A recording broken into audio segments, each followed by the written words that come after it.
जय Hind dear student. Physics time के YouTube channel पर आप सबका स्वागत है। हम लोग जो आज के लेक्चर में डिस्कस करने वाले हैं, ये हम लोग चैप्टर 4 स्टार्ट कर रहे हैं जिसका नाम डाई इलेक्ट्रिक है। और इसमें हम लोग जो फर्स्ट लेक्चर ये करने वाले हैं इसका नाम है इंट्रोडक्शन। मतलब हम बेसिकली इसमें डाई इलेक्ट्रिक में बहुत कुछ नहीं बताएंगे, सिर्फ आपको इंट्रोड्यूस करवाएंगे कि हम किस तरीके से डाई इलेक्ट्रिक की भूमिका बनाने चल रहे हैं, डाई इलेक्ट्रिक क्या है। लेकिन आपको इन्फॉर्मेशन के लिए बता दें कि इससे पहले हमने फिजिक्स टाइम के यूट्यूब चैनल पर जो हमने पेपर किया है उसमें इलेक्ट्रोस्टैटिक्स का फर्स्ट चैप्टर हमने किया, और सेकंड जो हमने चैप्टर किया मैग्नेटोस्टैटिक्स नाम है, यानी कि चैप्टर फर्स्ट इलेक्ट्रोस्टैटिक्स किया, चैप्टर फर्स्ट इलेक्ट्रोस्टैटिक्स किया हमने, इलेक्ट्रोस्टैटिक्स जो कि यूनिट फर्स्ट है। और हम पढ़ क्या रहे हैं यूनिट फर्स्ट में, जो बुक पढ़ रहे हैं उसका नाम है इलेक्ट्रोमैग्नेटिक्स। ये तो यूनिट फर्स्ट में हमने 2 चैप्टर किया था, एक तो इलेक्ट्रोस्टैटिक्स किया और दूसरा हमने क्या किया था, मैग्नेटोस्टैटिक किया था। क्या किया था, मैग्नेटोस्टैटिक किया। फिर हमने यूनिट थर्ड की और यूनिट थर्ड में इलेक्ट्रोमैग्नेटिक इंडक्शन किया, यूनिट सेकेंड, और जिसमें हमने क्या किया, इलेक्ट्रोमैग्नेटिक इंडक्शन किया हमने, मैग्नेटिक इंडक्शन किया हमने, ठीक है, इलेक्ट्रोमैग्नेटिक इंडक्शन। और फिर हम यूनिट जो है वो थर्ड करने चल रहे हैं आज। ये हमारा जो है वो ये हम लिख भी देते हैं, यूनिट हमारा थर्ड है। क्या है ये, यूनिट थर्ड है, जिसमें हमारा ये चैप्टर नंबर क्या था, ये थर्ड था, ये सेकंड था चैप्टर नंबर, और ये चैप्टर नंबर फर्स्ट। अब हम यूनिट थर्ड में चैप्टर नंबर क्या करने वाले हैं, 4 करने वाले हैं, जिसका नाम है डाई इलेक्ट्रिक। क्या नाम है, डाई इलेक्ट्रिक्स। ठीक है बेटे, डाई इलेक्ट्रिक्स। तो डाई इलेक्ट्रिक्स बेसिकली जो हम यहाँ पर चैप्टर में देखेंगे उसी के बारे में इस लेक्चर में हम लोग डिस्कस करेंगे। ठीक है, ये जो चैप्टर देखेंगे अब, तो डाई इलेक्ट्रिक क्या होता है, इस चीज़ को समझने से पहले हम ये तो देख लें कि मटेरियल के टाइप क्या हैं। अगर हम बहुत बेसिक से आपको इंट्रोड्यूस करवाते हैं तो हमें सबसे पहले तो ये इंट्रोड्यूस करवाना पड़ेगा कि एटम क्या है। और मैं, आप लोग बीएससी के स्टूडेंट हो तो मैं ये मानकर चल रहा हूँ कि एटम आपको पता है क्या है। मॉलिक्यूल, मैं आपको ये मानकर चल रहा हूँ कि मॉलिक्यूल आपको पता होगा। मैं ये भी मानकर चल रहा हूँ कि इलेक्ट्रॉन का इंट्रोडक्शन, प्रोटॉन का इंट्रोडक्शन और न्यूट्रॉन का इंट्रोडक्शन, यानी जो एलिमेंट्री पार्टिकल हैं, ये भी आपको पता होगा। हालांकि इस लेक्चर का नाम है introductionary lecture regarding the dielectrics, but अब इतना बेसिक चीज़ है ये कि अब इतना छोटे लेवल पर जाकर हमें देखना, मुझे नहीं लगता है कि आपके लिए भी टाइम कंज्यूमिंग है और मेरे लिए भी टाइम कंज्यूमिंग है। तो मैं ये मानकर चल रहा हूँ कि डाई इलेक्ट्रिक्स में मटेरियल के बारे में ही पढ़ेंगे, तो मटेरियल के इतने बेसिक यूनिट को आप जानते होंगे कि एटम क्या है, मॉलिक्यूल क्या है, और इलेक्ट्रॉन, प्रोटॉन, न्यूट्रॉन क्या हैं। और हम ऐसा कह सकते हैं कि मटेरियल अगर कोई पूछता है तो यहाँ तक आप बता दोगे कि मटेरियल क्या है। ठीक है, मटेरियल क्या है, तो ये सारी चीज़ें आपको पता है। तो मैं मोटा मोटा बात करते चलता हूँ कि किन किन टॉपिक्स पर हम डाइलेक्ट्रिक्स को रिलेट करके यहाँ पर इस लेक्चर में देखेंगे, वो तो हम यहाँ पर उसी लेक्चर में, हम उसी पॉइंट पर इस लेक्चर में हम लोग डिस्कस करेंगे। ठीक है, तो अगर हम बात करें कि कोई मटेरियल है और उस मटेरियल को अगर हम बात करते हैं कि on the basis of the electricity, तो हम ऐसा कह सकते हैं कि सब्सटेंस जो होते हैं, सब्सटेंसेस जो होते हैं, हम on the basis of electricity, on the basis of electricity, basis of electric behaviour भी लिख सकते हैं हम, ऐसा भी लिख सकते हैं, इलेक्ट्रिक बिहेवियर भी लिख सकते हैं। ऐसा नहीं है कि आप कुछ और भी, तो इलेक्ट्रिक बिहेवियर हम लिख देते हैं। ठीक है, तो on the basis of the electric behaviour material, there are 3 types, material there are 3 types, there are 3 types. कौन कौन से हैं वो 3 टाइप्स के मटेरियल, तो यू नो वेरी वेल वो 3 तरीके के कौन कौन से हैं, और आप एलिमेंट्री क्लासेस में आप उसको पढ़ कर आए होंगे। जैसे मैं बात कर लूँ, सॉलिड है, फिर मैं कह सकता हूँ कि सेमी कंडक्टर, सॉलिड कह रहे हैं। इलेक्ट्रिसिटी के बेसिस पर कंडक्टर है, क्या है, कंडक्टर है, और सेमी कंडक्टर है। बेटे अब आप ये मत सोचना कि सॉलिड लिक्विड गैस होता है, मैंने यहाँ पर लिख दिया है, क्लासीफाई कर दिया है उस बात को कि substance there are 3 types on the basis of electricity. Electricity के बेसिस पर मटेरियल को हम कैटेगरी में डिवाइड कर रहे हैं। कि एक कंडक्टर होता है, एक सेमी कंडक्टर होता है, और तीसरा जो हमारा होता है उसे हम इंसुलेटर बोलते हैं, इंसुलेटर बोलते हैं, या हम इसी को डाइलेक्ट्रिक भी बोल देते हैं, समटाइम्स डाइलेक्ट्रिक्स बोल देते हैं। डाइलेक्ट्रिक्स हालांकि हम आपको डिटेल में बताएंगे कि डाइलेक्ट्रिक्स क्या है, तो इसको हम डाइलेक्ट्रिक्स भी बोल देते हैं। तो बेसिकली इस चैप्टर में हमको यही पढ़ना है, डाइलेक्ट्रिक्स ही पढ़ना है, लेकिन थोड़ा सा आइडिया तो होना चाहिए कि कंडक्टर क्या है। तो अगर मैं हेडिंग लगा दूं कि कंडक्टर, चलो लिखो कंडक्टर क्या है, तो आपको जितना इन्फॉर्मेशन मालूम है कंडक्टर के बारे में वो आप लिख दो, लेकिन ज़्यादा मत लिखो, क्योंकि हमें तो मेनली तो पढ़ना तो है इंसुलेटर। तो कंडक्टर में हम इतना सिर्फ आपको बताएंगे कि जो इलेक्ट्रिक चार्ज होते हैं, या हम ऐसा कह सकते हैं कि इलेक्ट्रिक करंट अगर फ्लो होता है तो due to the charge flow होता है, यानी कि चार्ज के मूवमेंट की वजह से होता है, हम ऐसा इसमें लिख सकते हैं। तो इलेक्ट्रिक चार्ज हम ऐसा लिख सकते हैं कि कैरियर्स होते हैं इसमें, ऐसे मोटा मोटा पॉइंट में लिख रहा हूँ जो इम्पोर्टेंट चीज़ें हैं इसमें। तो electric charge or charge carriers होते हैं, ऐसा भी लिख सकता हूँ मैं, चार्ज कैरियर्स होते हैं इसमें, ठीक है, इलेक्ट्रिक चार्ज कैरियर्स होते हैं। या हम ऐसे लिख सकते हैं कि इलेक्ट्रिक चार्ज या or charge carriers are free to move, ऐसा लिख सकता हूँ मैं, are free to move in the lattice of crystal के लैटिस में वो क्या कर सकते हैं, घूम सकते हैं, ठीक है, फ्री, एकदम फ्रीली मूव कर सकते हैं। तो इन्हीं को हम क्या कह सकते हैं, कंडक्टर कह सकते हैं। तो हम ऐसा लिख देते हैं कि आर कॉल्ड कंडक्टर, ऐसा ही डेफिनेशन ही बना दिया मैंने इसको। तो आप ऐसे लिख सकते हो कि दिस इज द कंडक्टर, ठीक है, इसी को हम क्या बोलते हैं, कंडक्टर्स बोलते हैं, यही हमारा कंडक्टर हो जाता है, ठीक है। आप अगर सॉलिड मटेरियल लेते हो तो उसमें फ्री चार्ज कौन है, तो सॉलिड मटेरियल में फ्री चार्ज का नाम आते ही तुरंत आपके दिमाग में आ जाता है कि यहाँ पर जो फ्री चार्ज होता है वो कौन होता है, वो इलेक्ट्रॉन होता है। कौन होता है, वो इलेक्ट्रॉन होता है। और बेसिकली हम इसको इलेक्ट्रॉन ना बोलकर हम इसको फ्री इलेक्ट्रॉन बोल देते हैं। क्या बोल देते हैं, फ्री इलेक्ट्रॉन बोलते हैं। सॉलिड के अंदर ही होता है। वो बात अलग है कि आप मरकरी का एग्जांपल ले लो, मरकरी की अगर एग्जांपल ले लें तो ये भी एक मेटल ही है, लेकिन ये लिक्विड मेटल है। कैसा है, लिक्विड मेटल है। तो मरकरी हम ऐसा लिख सकते हैं कि जो मरकरी है वो एक फ्लूइड मेटल है, ठीक है। तो मरकरी हम ऐसा लिख देते हैं अ फ्लूइड मेटल, ठीक है, क्या है, फ्लूइड मेटल है, ठीक है। और अगर मैं मरकरी में ही देखूं तो एट ऑर्डिनरी टेम्परेचर अगर मैं देखूं तो ऑर्डिनरी टेम्परेचर पर इसमें जो चार्ज कैरियर्स होते हैं वो भी इलेक्ट्रॉन ही होते हैं, या हम कह सकते हैं कि फ्री इलेक्ट्रॉन ही होते हैं। तो हम ऐसा कह सकते हैं कि चार्ज कैरियर्स फ्री इलेक्ट्रॉन्स होते हैं। यहीं पर मैं लिख देता हूं कि चार्ज कैरियर्स कौन होते हैं बेटे, इसमें चार्ज कैरियर्स फ्री इलेक्ट्रॉन ही होते हैं, फ्री इलेक्ट्रॉन ही होते हैं, ठीक है। तो हमने क्या बताया आपको कि कंडक्टर जो होते हैं उस कंडक्टर्स में इलेक्ट्रिक चार्ज या charge carriers free to move होते हैं in the lattice of the crystal are called the conductors.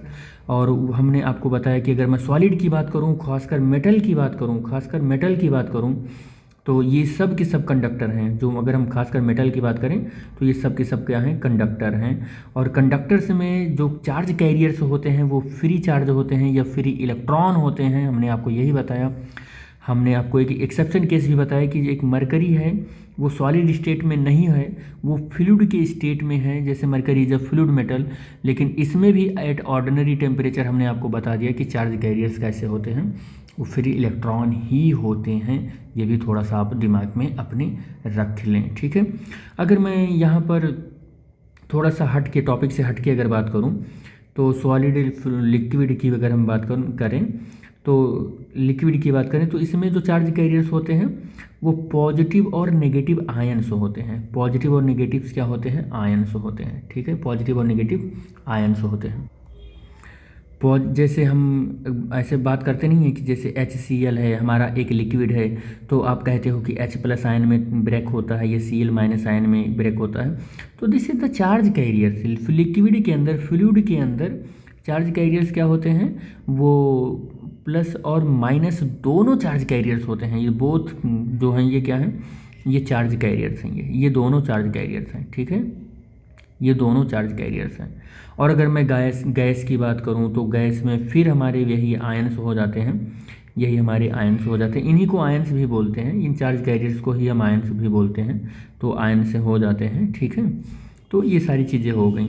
तो कंडक्टर में आई थिंक मुझे लगता है कि इतना बहुत इंपॉर्टेंट है कि कंडक्टर बस एनफ है। हम दूसरी टॉपिक लेंगे, अब सेमी कंडक्टर समझेंगे। अच्छा, एक चीज़ और आप समझ लो कि कंडक्टर में जब कभी भी आपको लग रहा है कि करंट फ्लो हो रहा है, करंट फ्लो हो रहा है, तो उसके पीछे मेन जो जिसका कारण है, या कह सकते हैं मेन जो कारण है इस चार्ज के फ्लो होने का, वो है इलेक्ट्रिक फील्ड। तो आप ऐसा भी लिख सकते हो कि electric field is the main component to flow of the charge.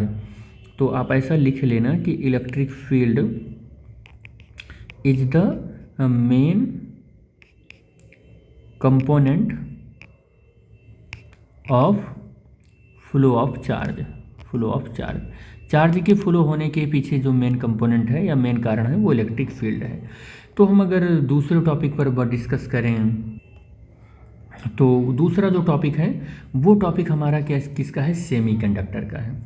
तो दूसरा टॉपिक हम यहाँ पर लेते हैं जिसका नाम सेमीकंडक्टर है।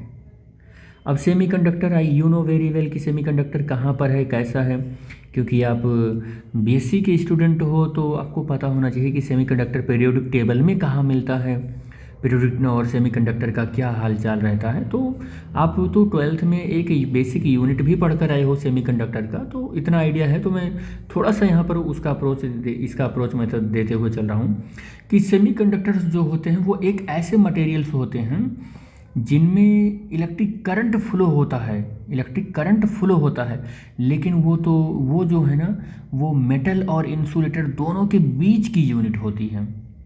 बेसिकली हमें पहले इंसुलेटर भी पढ़ा देना चाहिए था, तब सेमीकंडक्टर हम पढ़ाते तो आपको समझ में आ जाता, लेकिन कोई बात नहीं, इतना तो आप इन्फॉर्मेशन रखते ही हो कि अगर आपको सेमीकंडक्टर पढ़ाया जाए तो आप समझ जाते हो कि ऐसा मटेरियल जिसके पास इंसुलेटर से ज़्यादा कंडक्टिविटी हो और कंडक्टर से कम कंडक्टिविटी हो तो उसे हम सेमीकंडक्टर बोलते हैं। तो हम ऐसा कह सकते हैं कि कंडक्टिविटी जो है वो मोर देन किससे हो बेटे, इंसुलेटर से हो, ठीक है, इंसुलेटर से हो। बट लेस देन किससे हो बेटे, लेस देन कंडक्टर से हो, कंडक्टर से कम कंडक्टिविटी हो लेकिन इंसुलेटर से ज़्यादा हो। यानी कि मैं ऐसा कह रहा हूँ कि कंडक्टिविटी ऑफ सेमीकंडक्टर, ठीक है, ये कंडक्टिविटी किससे ज़्यादा होनी चाहिए, तो ये इंसुलेटर से ज़्यादा होनी चाहिए, लेकिन किससे कम होनी चाहिए, तो ये कंडक्टर से कम होना चाहिए। किससे कम होना चाहिए, कंडक्टर से कम होना चाहिए, ठीक है, ये होता है। ये किसके बीच का कड़ी है या किसके बीच की यूनिट है, ये इंसुलेटर और कंडक्टर के बीच की कड़ी है, ये बीच का मटेरियल है ये, ठीक है। एग्जाम्पल के तौर पर अगर मैं एक दो मटेरियल, यहाँ तो ऑल मेटल है, एग्जाम्पल अगर मैं लिखूँ यहाँ पर तो एग्जाम्पल यहाँ पर क्या हो जाएंगे, ऑल मेटल्स, एक्सेप्शन छोड़ दो, ऑल मेटल्स, ठीक है, तो ऑल मेटल्स, ठीक है। यहाँ पर अगर मैं एग्जाम्पल लिखूँ तो यहाँ पर एग्जाम्पल क्या लिखूँगा, दो तीन तो बड़े ही इंपॉर्टेंट हैं जो आपको याद भी होंगे, जैसे कि जर्मेनियम, यहाँ नाम लिख सकता हूँ, जैसे कि क्या है, जर्मेनियम हो जाएंगे। दूसरा एग्जाम्पल मैं यहाँ लिख सकता हूँ सिलिकॉन, क्या हो जाएंगे, सिलिकॉन हो जाएंगे, ठीक है। और ये दोनों बहुत ही, हम ऐसा कह सकते हैं कि वेल नोन सेमीकंडक्टर्स हैं, ये बहुत अच्छे से सबको पता है, सेमीकंडक्टर्स हैं ये, वेल नोन सेमीकंडक्टर्स हैं, ठीक है, ये आपको पता ही होगा। इनकी अगर मैं इलेक्ट्रिकल कंडक्टिविटी की बात करूँ तो इलेक्ट्रिकल कंडक्टिविटी यहाँ तो मैंने, अच्छा, इलेक्ट्रिकल कंडक्टिविटी पर तो बात कर ही लिया है हमने कि क्या है इनके, क्या नहीं है, ठीक है। तो अगर मैं ऐसा कहूँ कि इनकी कंडक्टिविटी हमें बढ़ानी है, सेमीकंडक्टर, देखो एक बात और बता दूँ आपको, कंडक्टर की कंडक्टिविटी पर आप कुछ कर नहीं सकते हो, आप इसका कंडक्टर की कंडक्टिविटी में कुछ नहीं कर सकते हो, लेकिन सेमीकंडक्टर की कंडक्टिविटी पर आप कुछ कर सकते हो। इसकी कंडक्टिविटी को आप क्या कर सकते हो, इंक्रीज कर सकते हो, इसकी कंडक्टिविटी को आप क्या कर सकते हो, डिक्रीज भी कर सकते हो। तो आप इंक्रीज या डिक्रीज कर सकते हो, तो इसमें क्या करके इम्प्योरिटी मिलाकर, तो ऐसे इसकी कंडक्टिविटी को इंक्रीज भी कर सकते हो और डिक्रीज भी कर सकते हो। बहुत सारी चीज़ों को आप इसको सेमीकंडक्टर को यूज़ करके आप कंट्रोल कर सकते हो। अमाउंट ऑफ करंट वगैरह, चार्ज वगैरह सब अपने हाथ में है, कंट्रोल कर सकते हो। लेकिन कंडक्टर में ऐसा नहीं है। कंडक्टर में नेचर के साथ वो जो बिहेवियर होता है, नेचुरल फ्लो जो होता है वही मेंटेन रखेगा इसके। ये अगर मैं इसकी कंडक्टिविटी की बात करूँ, सेमीकंडक्टर की कंडक्टिविटी की बात करूँ और इसकी कंडक्टिविटी को अगर मैं सिग्मा से लिखूँ तो ये वैल्यू का जो रेंज होता है, ये रेंज 10⁻⁷ ओम, मीटर ओम और मीटर का इन्वर्स होता है। और हम 10⁻⁻13 ओम मीटर इन्वर्स होता है, या हम होल पावर -1 लगा देते हैं, होल पावर -1 हो जाता है। ठीक है, तो कुछ ऐसे सेमीकंडक्टर्स होते हैं। अगर मैं इनके और सारी प्रॉपर्टीज़ के बारे में बात करूं तो फिर मुझे थोड़ा सा इनकी इंटरनल पार्ट में जाना पड़ेगा, और इंटरनल पार्ट में जाने के लिए मैं यहाँ पर थोड़ा सा वो सारी चीज़ों को दिखाऊंगा। लेकिन उससे पहले थोड़ा सा हम इसको और एक्सप्लेन करें। मैं यहाँ पर एक टॉपिक और इंट्रोड्यूस कर लेता हूँ, फिर मैं उधर जाऊँगा। थोड़ा सा पहले मैं तीसरा टॉपिक भी कवर कर लेता हूँ जिसका नाम इंसुलेटर है, फिर मैं उधर जाऊँगा। अभी इस टॉपिक को थोड़ा सा और एक्सप्लेन करेंगे, लेकिन लास्ट में करेंगे। ठीक है, तो इंसुलेटर पर हम चले जाते हैं, इंसुलेटर पर चले जाते हैं। और इंसुलेटर को हम देखते हैं कि क्या चीज़ है insulator.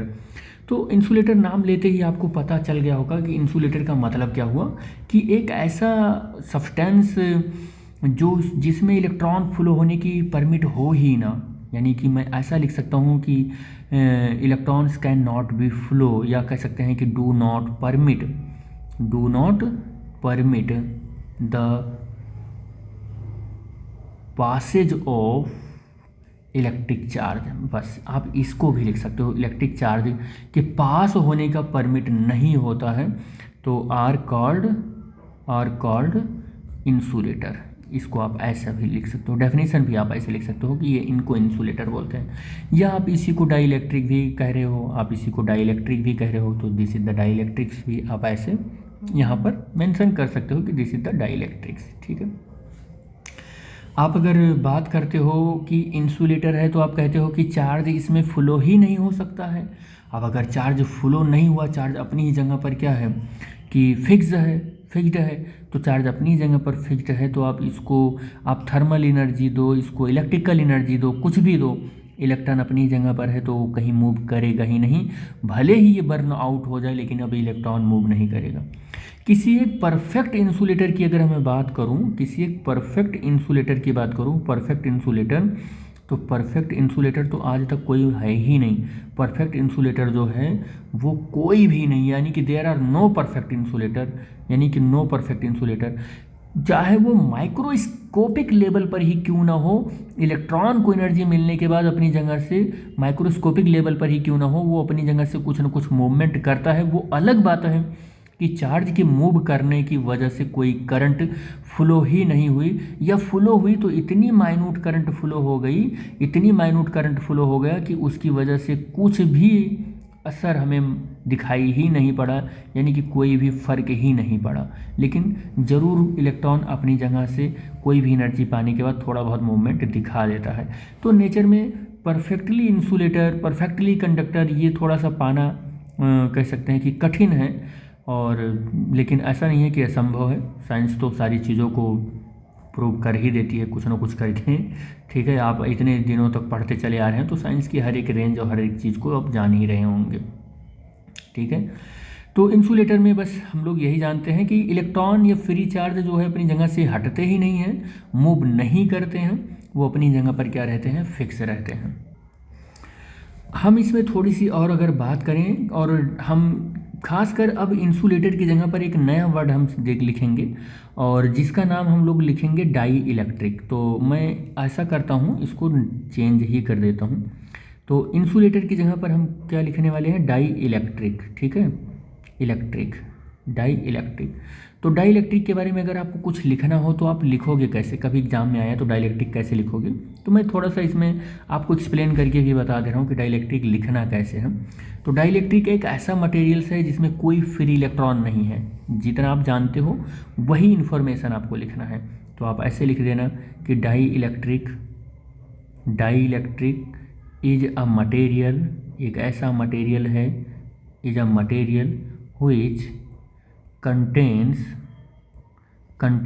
no free electrons, no free electrons. मैंने यही बोला, यही मैं लिख भी रहा हूँ कि नो फ्री इलेक्ट्रॉन्स, या हम कह सकते हैं कि नो फ्री इलेक्ट्रॉन नहीं लिखें, इसके लिए फ्री चार्ज कैरियर से लिखते हैं, क्योंकि जो ये डाइलेक्ट्रिक्स है ना, डाइलेक्ट्रिक्स अब पता नहीं किस तरीके का फ्री चार्ज है, तो अगर इलेक्ट्रॉन है तो इलेक्ट्रॉन के लिए लिखेंगे, फ्री चार्ज लिखेंगे तो ज़्यादा सुटेबल वर्ड है इसके लिए, और कुछ नहीं।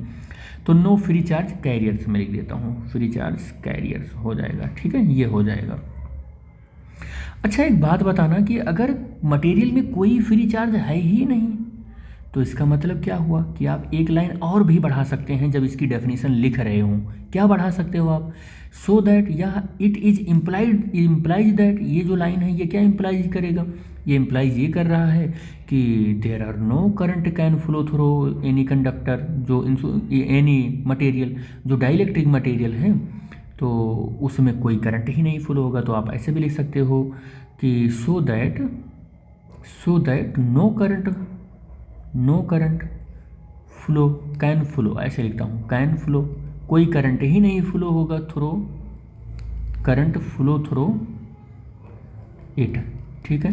तो डाइलेक्ट्रिक एक ऐसा मटेरियल है जिसमें कोई भी चार्ज मूव नहीं कर सकता है, चार्ज का मोमेंट जीरो होता है, और या हम कह सकते हैं कोई फ्री इलेक्ट्रॉन नहीं है, तो इसकी वजह से कोई करंट भी ऐसे डाइलेक्ट्रिक मीडियम या इंसुलेटिंग मटेरियल में फ्लो नहीं होता है। तो अगर कोई करंट फ्लो नहीं हो रहा है, कोई फ्री चार्ज नहीं है, तो इसकी कंडक्टिविटी के बारे में आपका क्या ख्याल है? तो इसकी कंडक्टिविटी बहुत पुअर होती होगी, तभी ऐसा होता होगा ये। तो आप इसकी कंडक्टिविटी के बारे में अगर एक लाइन लिखना चाहें तो आप ऐसा कह सकते हैं कि एज अ रिजल्ट, इसका मतलब ये हुआ कि रिजल्ट ये निकल कर आया कि द कंडक्टिविटी, इसकी कंडक्टिविटी क्या होगी? Conductivity of a dielectric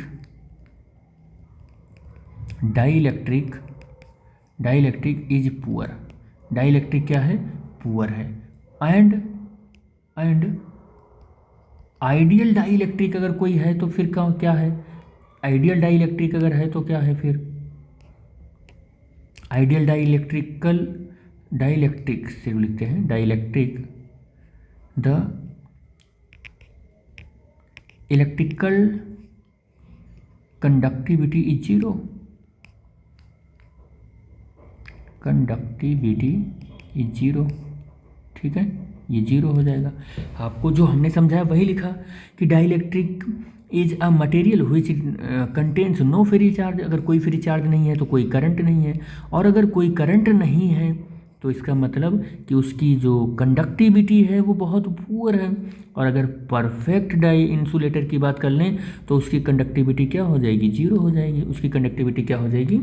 zero हो जाएगी। अगर हमें यही सब हमें समझना है तो हम अपना एक पर्सपेक्टिव और भी रख सकते हैं कि सेमीकंडक्टर, इंसुलेटर, ये सब का एक पर्सपेक्टिव और रख सकते हैं कि डाइलेक्ट्रिक है कैसा मटेरियल, डाइलेक्ट्रिक कैसा मटेरियल है, क्योंकि हमें तो पढ़ना तो डाइलेक्ट्रिक ही है ना। तो हम एक थ्योरी या एक पर्सपेक्टिव हम अपना और सेट कर सकते हैं डाइलेक्ट्रिक को समझने के लिए, और वो हमारा पर्सपेक्टिव हो सकता है, क्या हो सकता है? According to the band theory of solid, हम इसके अकॉर्डिंग भी समझ सकते हैं। तो according to the band theory of solid, हम यहाँ से भी समझ सकते हैं, ठीक है। बैंड थ्योरी ऑफ सॉलिड से भी समझ सकते हैं कि हमारा जो इंसुलेटर है वो कैसा मटेरियल है, समझ में आ रहा होगा। तो अगर मैं कहूँ कि हमारे पास जो सॉलिड है उसकी एक प्रॉपर्टी होती है, और वो क्या प्रॉपर्टी होती है कि वो करेक्टराइज्ड होता है बाय द एनर्जी बैंड। कोई भी सॉलिड हो तो करेक्टराइज्ड होता है बाय द एनर्जी बैंड। जैसे सॉलिड के अंदर आपने पढ़ा होगा +1 में या +2 में इलेक्ट्रॉनिक कॉन्फ़िगरेशन जो होते हैं उनके डिफरेंट लेवल्स में होते हैं, उनकी इलेक्ट्रॉन का इस्टेब्लिशमेंट जो उनके ऑर्बिटल में होते हैं, उनके ऑर्बिटल के डिफरेंट लेवल की एनर्जी के अकॉर्डिंग होते हैं। ऐसा नहीं है कि सारा का सारा इलेक्ट्रॉन किसी एक ही ऑर्बिटल में भरा हुआ हो, वो इस ऑर्बिटल की जो एनर्जी होगी उसके अकॉर्डिंग भरेगा, इस ऑर्बिटल की जो एनर्जी होगी उसके अकॉर्डिंग भरेगा, इस ऑर्बिटल की जो एनर्जी होगी इसके अकॉर्डिंग भरेगा। यानी कि हम ऐसा कह सकते हैं कि कोई भी जो सॉलिड है वो क्या है? Are characterized by the energy band are characterized by energy band. वो एनर्जी बैंड के थ्रू क्या होता है, करेक्टराइज्ड होता है। मतलब जितनी ज़्यादा एनर्जी ज़्यादा रहेगी उतना वो ऑर्बिटल न्यूक्लियस से दूर रहेगा, जितनी कम एनर्जी रहेगी वो न्यूक्लियस के बहुत पास रहेगा, और उसमें इलेक्ट्रॉन पूरा, जितनी कम से कम एनर्जी रहेगी इलेक्ट्रॉन उसमें ज़्यादा से ज़्यादा भरे, मतलब इलेक्ट्रॉन उसमें पहले भरेंगे। हम ऐसा इस बात को लिख भी सकते हैं अपनी थ्योरी को बढ़ाने के लिए।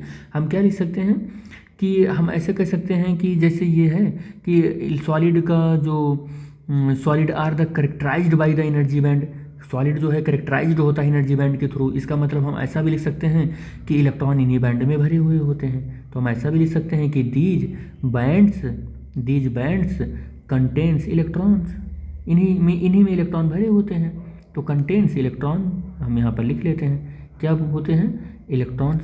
तो these band are contains electron, इसमें ही इलेक्ट्रॉन भरे हुए होते हैं, ठीक है। और इलेक्ट्रॉन भरे हुए होते हैं तो उनके पीछे का लॉजिक क्या है कि इनमें ही क्यों भरे हुए होते हैं, क्योंकि एनर्जी कम होती है ना इनकी। भाई जो सॉलिड है वो करेक्टराइज्ड है एनर्जी बैंड के थ्रू, और जिसमें सबसे कम एनर्जी है उसमें इलेक्ट्रॉन पहले भरेंगे, और इन्हीं बैंड में ही इलेक्ट्रॉन भरते हैं। आगे हम अपनी थ्योरी को और जनरेट कर सकते हैं, आगे हम और बढ़ा सकते हैं कि डिफरेंट जो एनर्जी होते हैं, ऐसे किसी न्यूक्लियस के चारों ओर ऐसे डिफरेंट जो एनर्जी होते हैं, ये एनर्जी एक लेवल की जो एनर्जी है दूसरे लेवल से कुछ एनर्जी का क्या है, डिफरेंट है, इसी को एनर्जी गैप कहते हैं। इसी को क्या कहते हैं, एनर्जी गैप कहते हैं। तो इस तरीके से हम यहाँ पर अपनी और थ्योरी को एक्सप्लोर कर सकते हैं। क्या कर सकते हैं कि द अलाउड एनर्जी बैंड, जो अलाउड एनर्जी बैंड हैं, allowed energy bands for electron, किसके लिए, for electrons are separated by energy gap, ठीक है। और कॉल्ड इसको एक स्पेशल नेम से हम जानते हैं। क्या नाम है इसका नाम है फॉरबिडन एनर्जी गैप। इसका क्या नाम है, forbidden energy gap. I hope आपको समझ में आ रहा होगा। मैं इसको थोड़ा सा और मैं एक्सप्लेन करूँगा इसी लेक्चर में। Energy bands, forbidden energy bands are, हम इसको ऐसे बोल देते हैं, सिर्फ बैंड गैप्स बोल देते हैं, ठीक है, ऐसे बोल देते हैं इसको। हम इसको क्या बोल देते हैं, एनर्जी आर बैंड गैप बोल देते हैं। आगे भी हम ऐसे कर सकते हैं कि अगर मैं इक्विलिब्रियम कंडीशन की बात करूं, केवल इक्विलिब्रियम कंडीशन की बात करूं, तो फॉर इक्विलिब्रियम कंडीशन, अगर मैं इक्विलिब्रियम कंडीशन की बात करूं तो मैं ये देखता हूं, और ये आप अक्सर देखेंगे प्रैक्टिकली, आप जाके माइक्रोस्कोपिक लेवल पर जाके यही देखेंगे कि जो लोवेस्ट एनर्जी बैंड है वो सबसे पहले भरता है। जो जैसे मान लेते हैं कि ये न्यूक्लियस है, न्यूक्लियस के पास वाला जो बैंड है, जब इलेक्ट्रॉन इसमें फुलफिल होना स्टार्ट करता है तो न्यूक्लियस के पास वाला जो बैंड होता है सबसे लोवेस्ट एनर्जी का होता है, तो वो पहले भर जाता है। जब वो कम्प्लीटली भर जाता है तो अब उसके बाद वाला बैंड भरता है, क्योंकि उसकी एनर्जी न्यूक्लियस से थोड़ा दूर होने की वजह से थोड़ी सी ज़्यादा है। अब जब ये पूरा भर जाता है तो उससे थोड़ा सा दूर वाला ऑर्बिटल भरना स्टार्ट होता है, और जब वो भर जाता है तो उससे दूर वाला भरना स्टार्ट होता है। यानी कि आप एक चीज़ देख रहे हैं कि जैसे जैसे ऑर्बिटल से न्यूक्लियस से ऑर्बिटल की डिस्टेंस बढ़ती है उसकी एनर्जी भी ज़्यादा होती रहती है, और फिर उसमें इलेक्ट्रॉन जो होते हैं वो बाद में भरते हैं। सबसे पहले उस ऑर्बिटल में इलेक्ट्रॉन भरते हैं जिसकी एनर्जी सबसे कम होती है, और आपको पता है कि एनर्जी सबसे कम किसकी होती है, जो न्यूक्लियस से बहुत पास होते हैं। तो अगर मैं इक्विलिब्रियम कंडीशन की बात करूँ तो मैं ऐसा कह सकता हूँ कि द लोवेस्ट, क्या कह सकता हूँ, द लोवेस्ट एनर्जी बैंड, जो लोवेस्ट एनर्जी बैंड है, बैंड्स आर फील्ड फर्स्ट, हम ऐसा कह सकते हैं, फील्ड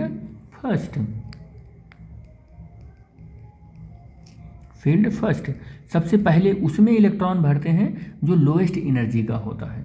जो हाईएस्ट एनर्जी होता है उसमें इलेक्ट्रॉन बाद में भरते हैं। उसको हम एक नए नाम से भी जानते हैं जिसको हम बैलेंस बैंड कहते हैं। तो ये बात भी हम चाहो तो नोट कर सकते हैं। क्या नोट कर सकते हैं कि द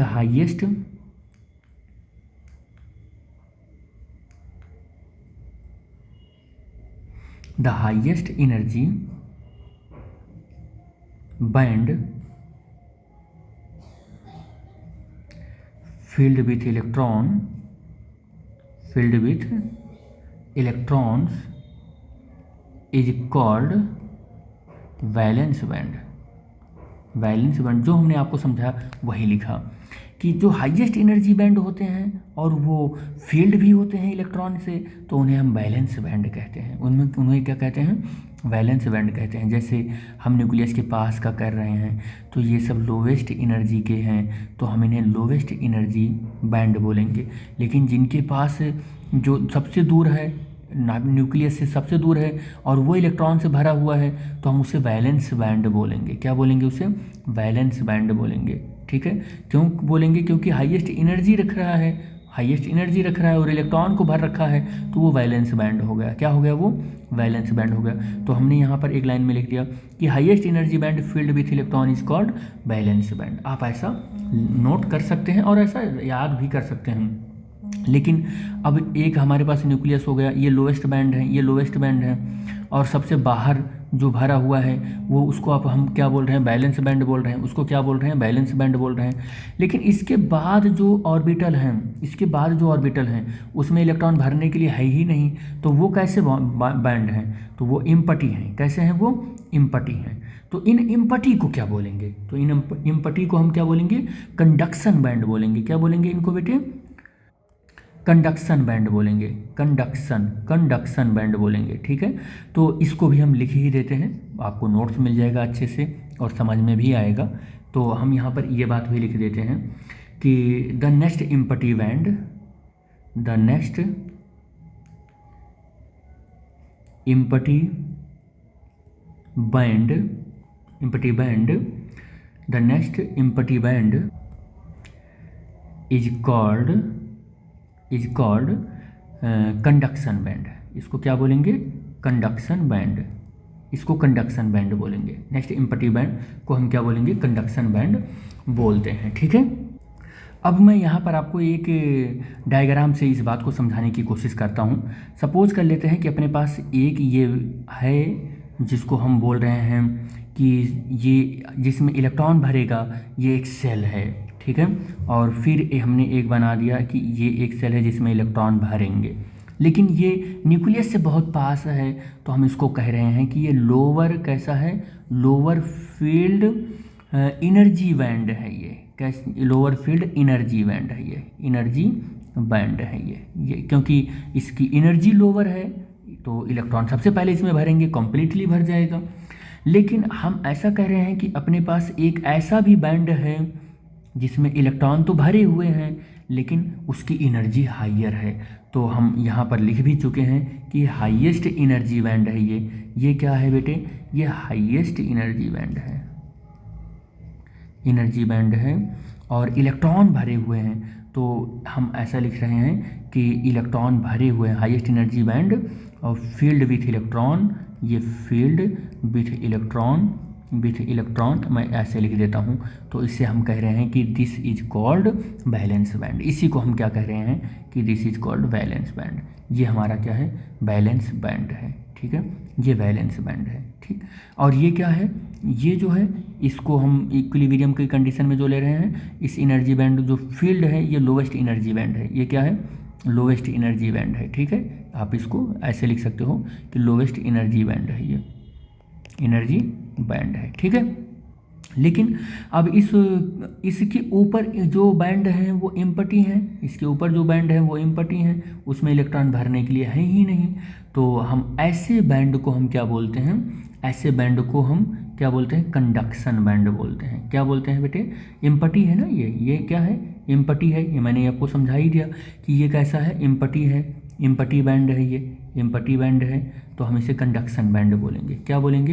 कंडक्शन बैंड बोलेंगे। इसमें इलेक्ट्रॉन नहीं रिसाइड कर रहा है, इसमें मान लो 2 इलेक्ट्रॉन हैं, इसमें मान लो 1 2 3 4 5 6 7 और 8 इलेक्ट्रॉन है। इसमें मान लो कि 1 इलेक्ट्रॉन 2 इलेक्ट्रॉन 3 इलेक्ट्रॉन ऐसे कुछ है।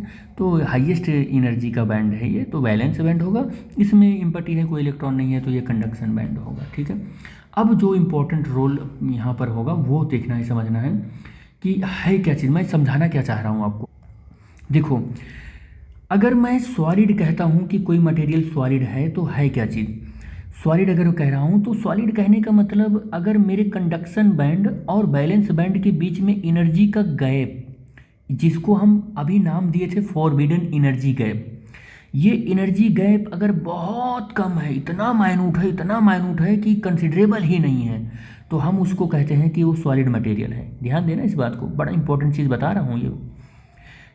If there are difference between the valence band and conduction band regarding the energy की बात कर रहा हूँ, इज लेस या स्मॉल अमाउंट, बहुत कम है, तो हम उसे सॉलिड बोलेंगे। लेकिन अगर हम कहें कि कंडक्शन बैंड और हमारा जो वैलेंस बैंड है इसमें एनर्जी का गैप थोड़ा सा ज़्यादा है, तो हम उसको क्या बोलेंगे कि वो सेमी कंडक्टर है, थोड़ा मतलब सॉलिड से ज़्यादा। लेकिन हम कहें कि कंडक्शन बैंड और वैलेंस बैंड में इतना ज़्यादा एनर्जी का गैप है, इतना ज़्यादा एनर्जी का गैप है कि यहाँ पर हम थर्मल एनर्जी दें, कोई भी एनर्जी दें, तो ये इलेक्ट्रॉन मूव करके एम्प्टी बैंड में जा ही ना पाएँ, और या कंडक्शन बैंड में जा ही ना पाएँ, इलेक्ट्रॉन यहाँ तक जा ही ना पाएँ, इतना ज़्यादा एनर्जी का गैप हो जाए, तो हम ऐसे मटेरियल को इंसुलेटर बोलते हैं। याद रखना, अब आपको समझ में आ गया होगा कि इंसुलेटर हम किससे बोलते हैं। तो इलेक्ट्रिकली कंडक्टिविटी ना हो पाए किसी भी तरीके से, यानी कि बैलेंस इलेक्ट्रॉन जब कंडक्शन बैंड में जंप कर लेगा और अच्छे से जंप कर लेगा, बड़ी अच्छी काइनेटिक एनर्जी से जंप कर लेगा, तो हम उसको सॉलिड बोलेंगे। थोड़ी सी कम काइनेटिक एनर्जी से जंप करेगा लेकिन कर लेगा, हम उसे सेमीकंडक्टर बोलेंगे। लेकिन हम कोई भी एनर्जी यहाँ पर इसको देते रहें इस मटेरियल को, और there are no electrons to jump from valence band to conduction band, that kind of object is called dielectric, और हम कह सकते हैं इंसुलेटर। यही है इंसुलेटर की कहानी। इसका मतलब ये हो गया कि अगर कोई मटेरियल इलेक्ट्रिकल कंडक्टिविटी है, यानी इलेक्ट्रिकल कंडक्ट कर रहा है, तो फिर उसका उस सॉलिड का जो कंडक्टिविटी है वो डिपेंड कर रहा होगा इस एनर्जी बैंड के ऊपर। मैं जो कह रहा हूँ समझ पाए होंगे आप, आई थिंक, कि अगर कोई मटेरियल सॉलिड है या कोई मटेरियल कंडक्टर है, सॉलिड हो या ना हो, आप ऐसे याद रखो, कोई मटेरियल इसका मतलब कंडक्टर है, तो उसकी एनर्जी इस एनर्जी बैंड के ऊपर डिपेंड कर रही होगी। अगर एनर्जी बैंड कम है तो बढ़िया कंडक्टर है, एनर्जी बैंड ज़्यादा है तो बैड कंडक्टर है। तो यहाँ पर एक पॉइंट ये बढ़ा लो, आप बढ़ा ही लो कि इलेक्ट्रिकल कंडक्टिविटी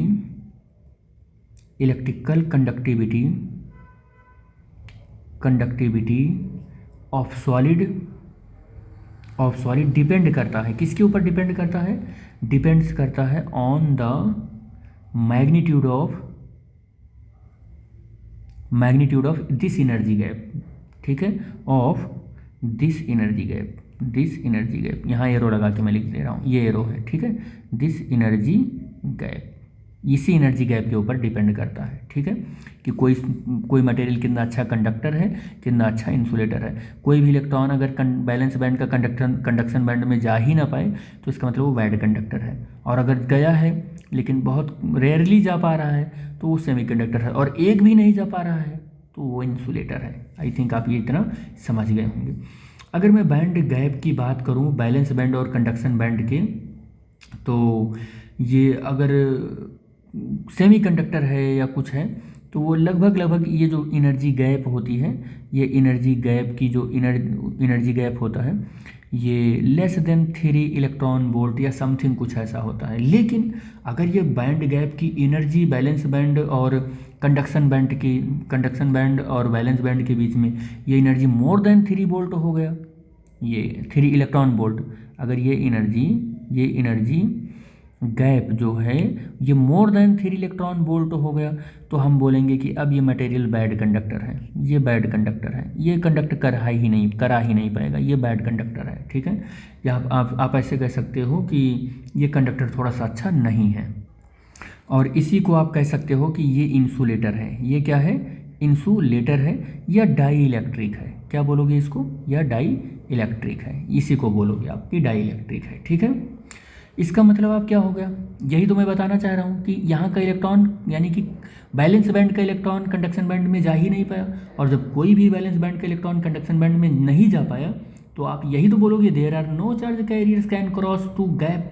इस गैप को कोई भी चार्ज क्रॉस ही नहीं कर पाया, और जब कोई भी चार्ज इस गैप को क्रॉस नहीं कर पाया, तो इसी को तो हम सेमी कंडक्टर या डाई इलेक्ट्रिक या इंसुलेटर कह रहे हैं। तो यही तो मैं बताना चाह रहा हूँ। तो यही अगर मैं बताना चाह रहा हूँ तो इस बात को आप लिख भी सकते हो। क्या लिख सकते हो आप लिख सकते हो then no charge carriers can cross this gap.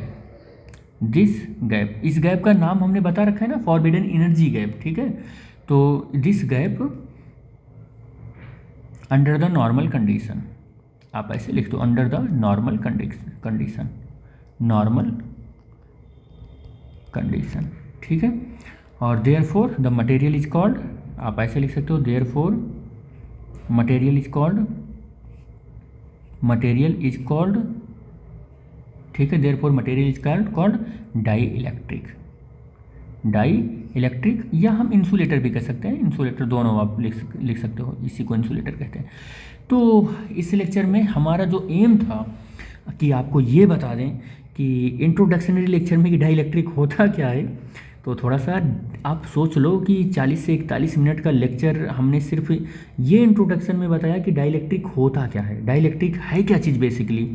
अगर आप इस लेक्चर को स्किप नहीं करते हो और प्रॉपरली देखते हो, एक एक पॉइंट पर आप फोकस करते हो और सुनते हो, तो आपको समझ में आ जाएगा कि एग्जैक्टली डाई इलेक्ट्रिक को समझाया कैसे जाता है और क्या चीज़ है।